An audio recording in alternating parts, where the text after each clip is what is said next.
Do you know what runs? I don't know if this is still the case, but for a long time, what was running LG's smart TV? What operating system they were using? Oh, no. Ooh, okay. So Samsung did put Tizen on their smart TVs. I don't know if they're still using that now. I'm consider all of this information like 12 years out of date. Sure. I stopped caring about this shit the minute I didn't have to really anymore. So at the time, Samsung was putting Tizen on, which is their in-house operating system that they used for their watches and some of their other wearable products. So it's kind of like their embedded OS. Okay. LG also needed an embedded OS, but like they didn't have one going. So they brought back a product that they bought on the cheap a long time ago, or that they bought from HP, which was WebOS, which is what ran on the touchpad. Yeah, great. Which was originally PalmOS. Oh, wow. Okay, yeah, that goes back. So I'm not positive, but I am positive that there are almost certainly pieces of Palm free, like Palm code running on LG smart TVs, I would assume. You telling me that I can turn my LG smart TV into the Palm Trio? You very well probably could make that happen.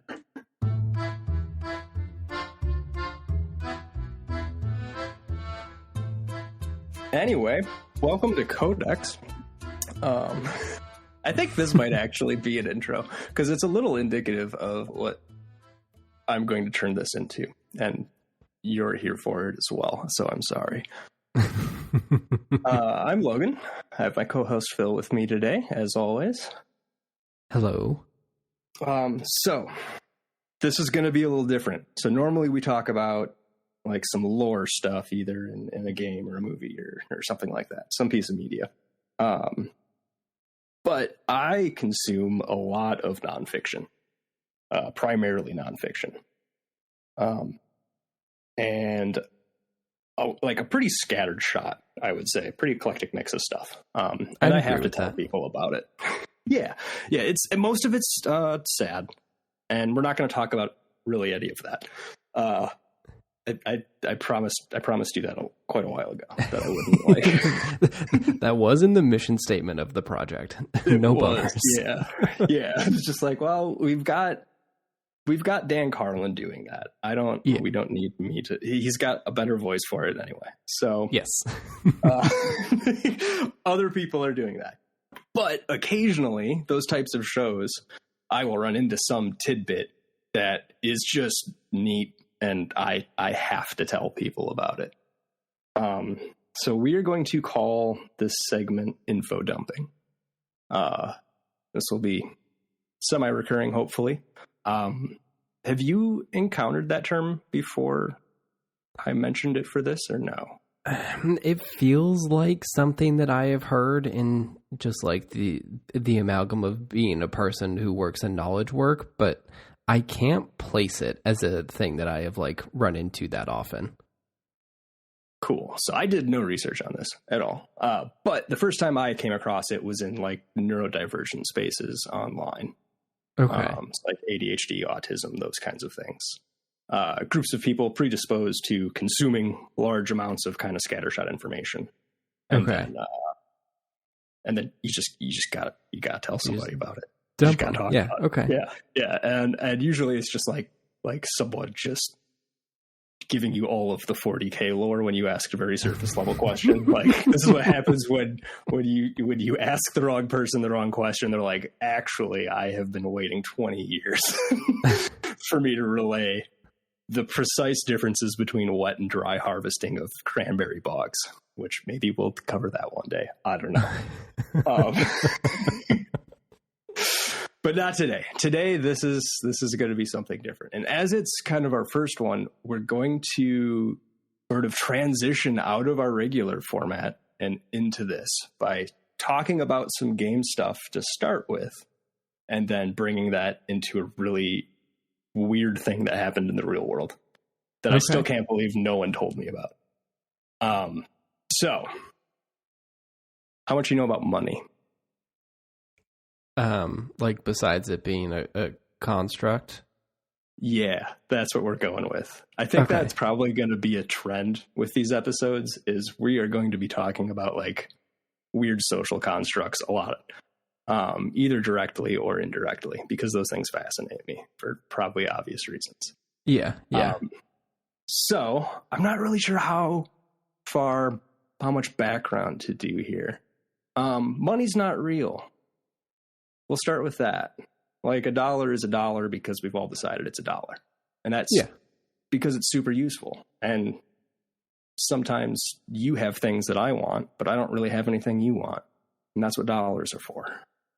Or maybe I have something you do want, but I don't have it now. So most games and most people interact with money regularly. But what do you do when you don't have money? Or when you don't care about money? Or if you don't care about that person's money specifically?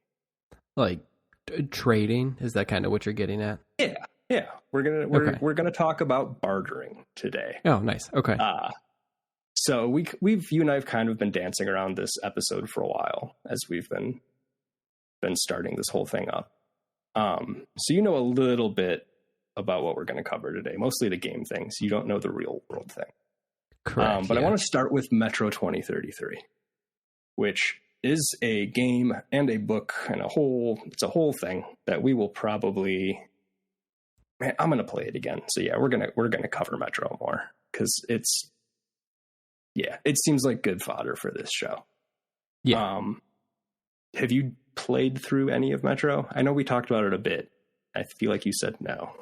Yeah. So I have played through some of one of them, and it might have been 2033 or it might have been Last Light. And I think the only thing we ever really talked about is I remember there being, like, you go through your Metro tunnels, your main character's name is RTM, and at least in the one that I played, there is a really big reliance on the bullets for your gun is also the currency that you trade with other humans in the Metro tunnels. But I honestly can't remember much more than that. Perfect. That is about all we need. So for those not in the know, Metro 2033 is a post-apocalypse. The first game is set in Moscow Metro, so humanity has retreated to the underground tunnels of the Metro system because the surface has been irradiated and is filled with monster beasties. It is a first-person shooter. It is also kind of a horror game, I feel like. Yeah, that sounds right. Yeah, it's the first one that I, like, let myself be scared while playing. I have a hard time, like, getting myself to play a horror game and like letting the experience happen. I don't know if that makes any sense or not. Yeah, I get that. I feel like I mostly just dissociate in horror games. Yeah, and that kind of like kills what I think is supposed to be the intended fun out of it. Yeah. So Metro was the first one where I was like, okay, this is a game I only play at night in the dark with headphones on, cranked up. And I'm just going to try to like fully immerse myself in this game. And it is, we'll come back to it because it succeeds at that very well. But I don't want to spend too much time talking about the setting of that today.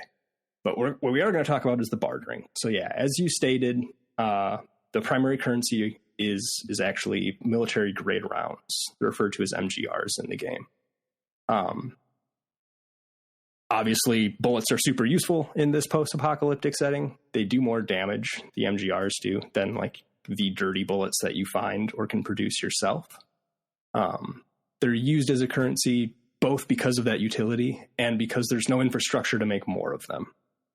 Okay.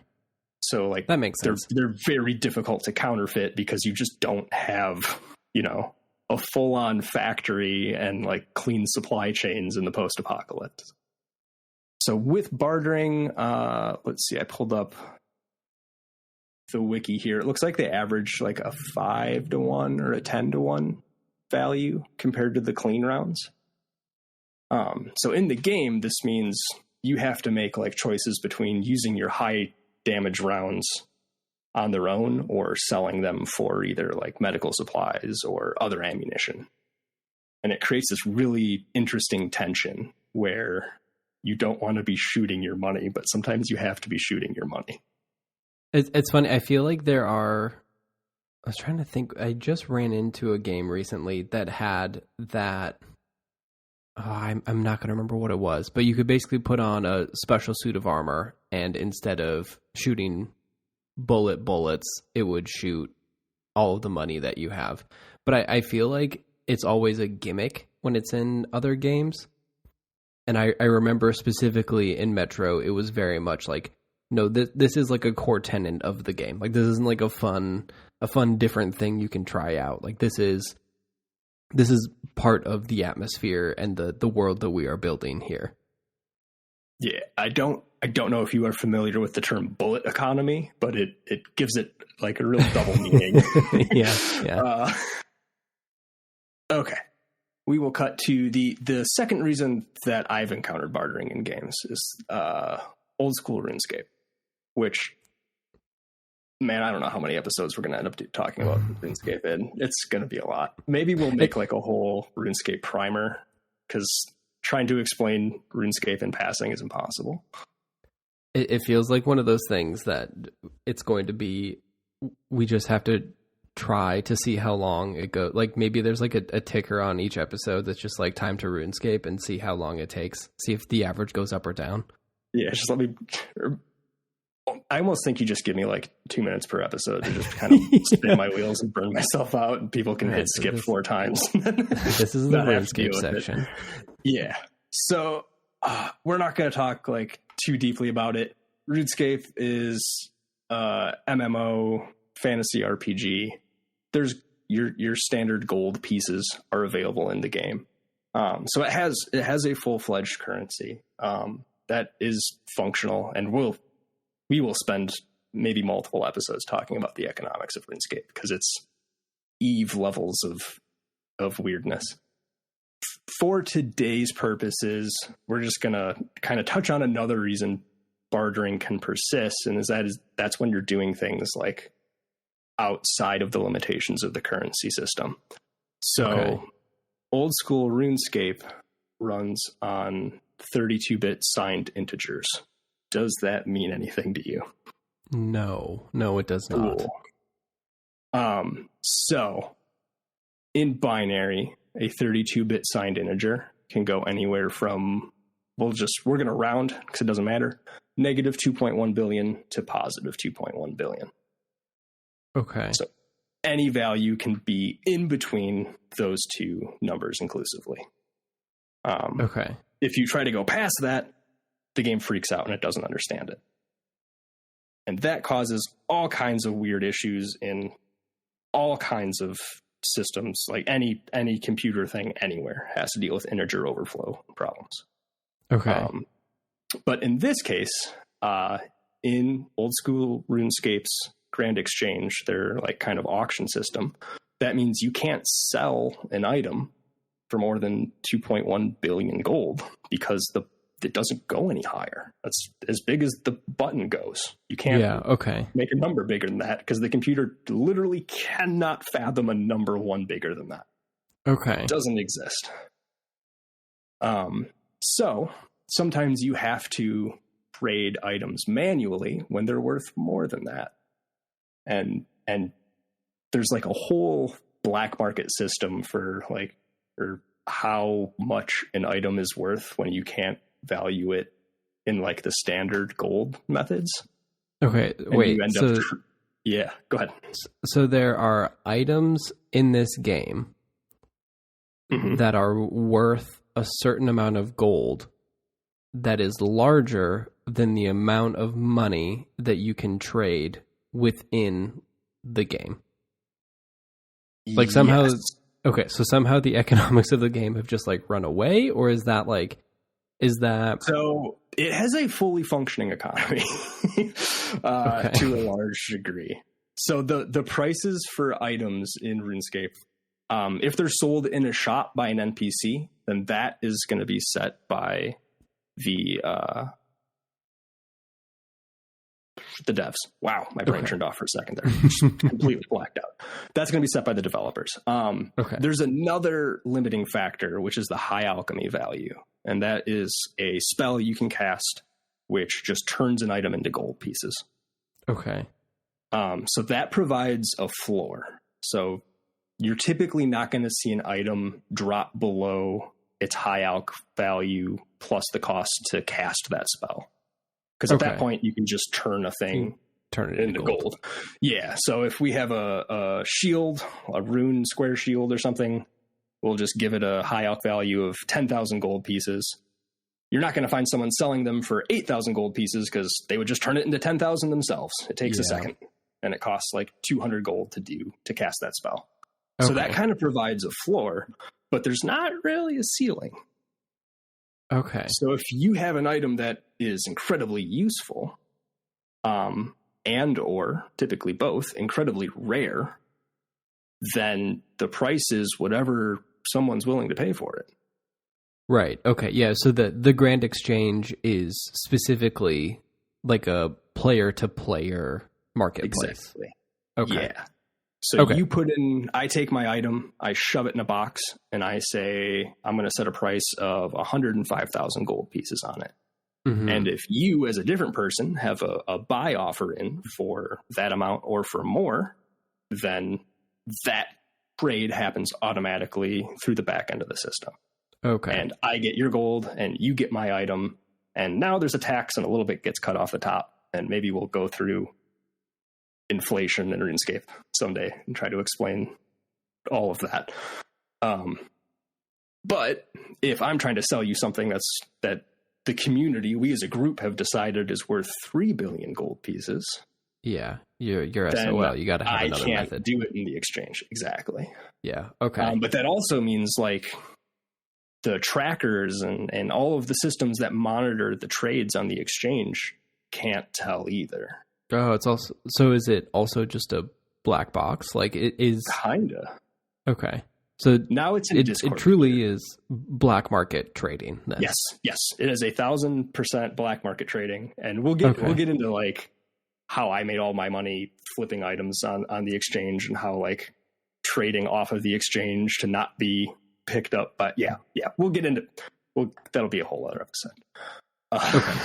Because I could, Infodumping, I could talk to you for like 3 hours about that. I have talked to you for hours about that. Yes, you have. I feel like I need to go read the Leviathan before we talk about that. But right? Yes. So we'll the pin in that for another episode will be we'll talk about a time where somebody accidentally sold one of the most valuable items in the game for, I think it was 1 or 2 gold pieces. Maybe it was 5. Oh. And it happened through the exchange. They put they put a $2 billion gold piece item into the exchange, expecting to get 2 billion from it, and they got like less than 1,000. Whoops. So yeah, we'll talk about that a different day.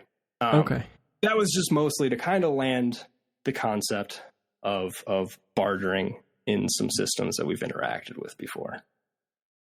And now we're going to talk about the real world thing that I have teased to you for like weeks now on and off as I've been trying to figure out how to present this. Phil, do you know about the time that the Pepsi Corporation became the 6th largest navy on the planet? No. I thought this was going to be about trading paper clips for Harrier jets. I didn't realize we were talking about Pepsi.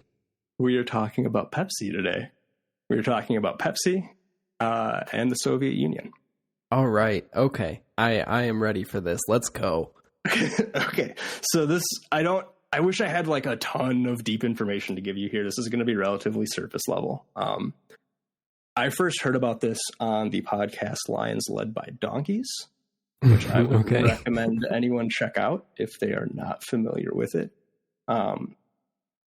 Joe, the host there, covers a lot more backstory on kind of like the economics relations between the Soviet Union and the United States than we'll probably touch on here, because that seems like a whole can of worms that if I start going down that path, I would have had to read like 9 books, and then this episode never would have happened. So we're going to be pretty surface level. But that was episode 62. Check the show notes. We'll put a link to their episode in there. Give it a listen.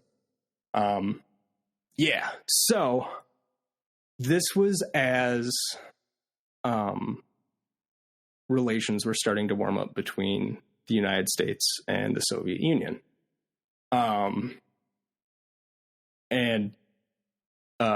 Coca-Cola, Pepsi, we're seeing like all of these companies trying to get inroads into the USSR, because it's a huge chunk of land and people that are not like really economically interacting with the United States directly in any way. Yeah. So Pepsi wins this bid. They get an exclusive contract to distribute within the USSR. And there's this whole, again, listen to the Lions Led by Donkeys episode. There's a whole kind of backstory about how that happened. But if you're Pepsi and you are trying to make a deal with the Soviet government, what do you want in exchange for Pepsi? Yeah. They're probably not readily taking US dollars, huh? Well, and what are they going to give you? Like, what are you going to do with Soviet currency as the Pepsi Corporation? You can't, no one else cares. They have a command economy. Like, their currency has a value of 0 outside of the Soviet Union. Sure. Like, Pepsi can't take Soviet bucks and pay people in the United States with them, or really buy anything outside of the Soviet Union. Yeah. So what they initially do is they say, hey, how about, since we're like we're a beverage distributor, we kind of know that business. We'll give you Pepsi and you give us Stolichnaya vodka. Okay. So the initial deal was, I think it was a 1-for-1. It might have been a 1-for-1 in volume. I'm not positive on that.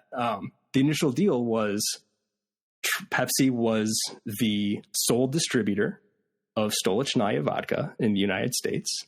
And the inverse is true in the Soviet Union. So they were able to set up some bottling plants and everything they needed to bottle Pepsi and distribute it through the Soviet Union. Okay. So now we have like the first U.S. consumer products breaking the barrier into the Soviet Union. And now we're also seeing Soviet products, Russian vodka, coming in and being purchasable on U.S. store shelves for the first time. Okay. So this is a pretty good deal for everybody. This is working out well. Everyone is we'll say making money, but everyone's happy with this deal. Yeah. But eventually, turns out like there are more Russians willing to drink a lot of Pepsi than there are U.S. citizens able to down equal equivalents of Stolichnaya vodka. Yeah. And eventually, the Soviet, like, there's only so much Stoli that Pepsi can take before it's no longer useful. Yeah, they're getting hyperinflated on vodka. Exactly. Yeah, exactly. Okay. So spring of 1989, Pepsi's like, hey, we would like to give you significantly more Pepsi, because at this point they're already drinking like 1 billion servings of Pepsi a year. Like it gets big quick. Okay. And they're like, hey, we can't have this much vodka. So what else do you have? Oh, wait. Okay. So before we dig into that, so it's both. So if it's a 1-for-1, right? Like Pepsi can only make so much more Pepsi to provide the USSR before they have to increase the amount that they're sending to us as well. So like there's an upper limit on the amount of Pepsi that can be given or like made before the deal is broken. Is that what you're saying? Kind of, yeah. Because at some point, the vodka will be worth less to Pepsi than the Pepsi is. Yeah. Like you said, they're going to have a problem where eventually that vodka is just not worth too much anyway. They can only move so much of it. Yeah, and if no one's buying it, then it's not different than giving away Pepsi for free and having to fill a warehouse with nothing. Huh. Okay. So in order for the USSR to convince Pepsi to give them more Pepsi, they had to give them something more than just vodka, because the vodka was no longer paying for it. Okay. And is it, I know so little about how the Soviet Union actually worked, especially in the late 80s. But when you're talking about basically the Pepsi being given to the USSR, like are those plants, are they nationalized? Like the Pepsi product that is being distributed to the people of Russia, like is that like a state asset? I know it was bottled locally. Probably. I think they were, I'm not positive, but I believe they were just shipping them the syrup. Okay. Like a restaurant or a movie theater where they get those big like bags of syrup, and then you mix it with the soda water to create pop. Gotcha. So they're shipping them the syrup, and then the bottling is happening locally. And I believe that's roughly how it's done in the U.S. still as well, isn't it? Where the bottling happens on a regional basis. Because you're just shipping less by weight than if you're doing the concentrated syrup compared to the finished product. That makes sense. Okay. So they have too much. Yeah. Soviet Union says, hey, we need more Pepsi. And Pepsi says, cool, we will sell you more Pepsi, but we don't care about your currency. And we have vodka out of our ears at this point. So why would we give you more Pepsi? What do you got? And the Soviet Union's like, how about 17 diesel submarines, a frigate, a cruiser, and a destroyer? Does that do anything for you? Okay. And Pepsi was like, you know what? That sounds all right. That sounds pretty good. So yeah, we're not far from the Berlin Wall coming down at this point. Sure. Like things are not going well at the Soviet end. And these were like decommissioned, like I said, they were diesel subs. And at this point, I mean, you're talking late 80s. So like any submarine in any of these large navies that's worth anything is going to be nuclear at this point. Yeah. So yeah, 17 submarines, a frigate, a cruiser, and a destroyer. They also later had a deal with like some tankers and a few other things. Okay. So they just took Pepsi out back and said, "Look at this boneyard. What would you like? Which of our decommissioned warships is worth a lot of your sweet syrup?" Huh. Wow. Okay. So Pepsi inks this deal. I believe they got they got transferred to Norway or one of the Baltic. Baltic Nordic countries, somewhere in there. And then they were just scrapped and parted out and sold for scrap metal, essentially. But for a very brief period of time, Pepsi was the sixth largest naval force on the planet by ship count. Okay, but so this was not what I had expected at all. But the idea of those dumb mid-2000s like Craigslist reality shows where they give someone a paperclip and say, "I would like you to barter your way to the top of whatever you can get." It is very funny to think about. Hello, I have a 30 rack of Pepsi. Would you like to trade me your 95 Honda Civic for it? Yeah. And that's basically what happened. That's entirely what happens. Yeah. Except it's a billion 30 packs of Pepsi. Yeah. And Wow. Okay. So all of those, and are we sure that all of those ships were decommissioned? Here's the thing is I couldn't find a lot. I was hoping to like really track those vessels and figure out kind of exactly what happened to them. And I was not able to do so. Although I did not try like exceedingly hard. I tried a little bit for a little while. Yeah. I don't know. This feels, right? the CEO of Pepsi at the time was apparently ran into Bush's security advisor, Bush 1 at the time, because he was president at the time, and gave him the line that we're disarming the Soviet Union faster than you are. Because they're... It's pretty good. That's decommissioning a bunch of their ships. Yeah. Like, all right, I'll give you tip of the cap to that one. Probably war criminals too, but tip of the cap to that one. I mean, also he's untouchable now because he's just driving around in his diesel submarines. Right? So yeah, I don't know. I feel like I found out about that. I was like, how did I make it this far? This just feels like something I would have run into by now. In either, like, I don't know, one of those dumb trivia books that you got at a Scholastic book fair in the fourth grade, or I don't know. I feel like there's at least like 2 alternate history novels here that are very silly to write. Yeah. Like it's